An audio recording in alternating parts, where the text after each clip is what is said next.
Welcome viewers to my channel education classes, जहां पर मैं आपके साथ कुछ ऐसे टॉपिक डिस्कस करती हूं जो आपके लिए बीएड, एमएड, हिंदी शिक्षण में सीटेट, पीटेट और कई तरह के कॉम्पिटिटिव एग्ज़ाम्स में काफ़ी यूज़फुल, काफ़ी लाभकारी हो सकते हैं। तो जो मैं आज आपके साथ विषय डिस्कस करने जा रही हूँ वह है हिंदी व्याकरण का एक महत्वपूर्ण विषय, महत्वपूर्ण टॉपिक क्रिया विशेषण। जैसे कि नाम से ही आपको कुछ क्लियर हो रहा होगा कि क्रिया क्या होती है, काम का करना या होना, और विशेषण क्या है, जो विशेषता बताता है। इस तरह क्रिया की विशेषता बताने वाला शब्द क्रिया विशेषण कहलाता है। जैसे कि धीरे धीरे, तेज, पहले, ध्यानपूर्वक आदि। उसके बाद है क्रिया विशेषण के भेद। क्रिया विशेषण के कुल 4 भेद हैं। पहला है रीतिवाचक क्रिया विशेषण। रीति यानी कि तरीका, ढंग। तो वे शब्द जो क्रिया कैसे हो रही है, किस तरीके से हो रही है, वह बताए तो वो क्या है, रीतिवाचक क्रिया विशेषण। जैसे कि धीरे धीरे, तेजी से, सरपट, ध्यानपूर्वक, भली भांति आदि। यदि हम प्रश्न पूछें कैसे या किस प्रकार लगाकर, तो उसका जो उत्तर आएगा वह भी रीतिवाचक क्रिया विशेषण होगा।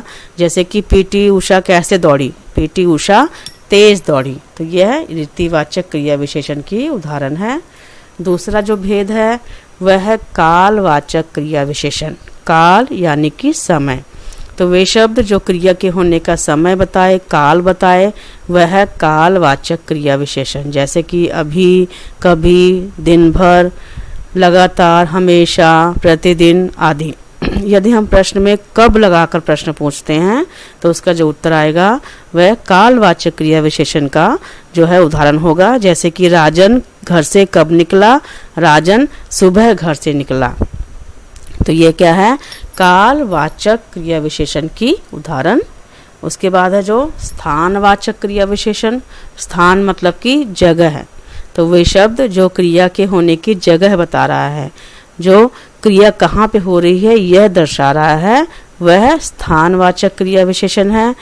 जैसे कि इधर उधर, नीचे ऊपर, अंदर, सामने, आगे, पीछे आदि।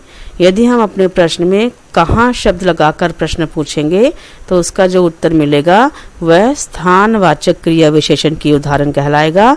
जैसे कि कहाँ बहुत ठंड है, बाहर बहुत ठंड है।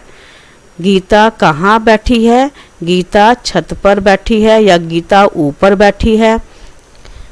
रमेश कहाँ खेल रहा है, रमेश बाहर खेल रहा है आदि।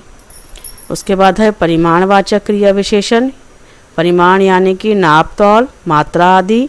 तो वे शब्द जो क्रिया की मात्रा, क्रिया का तौल बताते हैं वह परिमाणवाचक क्रिया विशेषण की उदाहरण है। जैसे कि बहुत, कम, अधिक, थोड़ा, पर्याप्त, खूब, ज़्यादा आदि।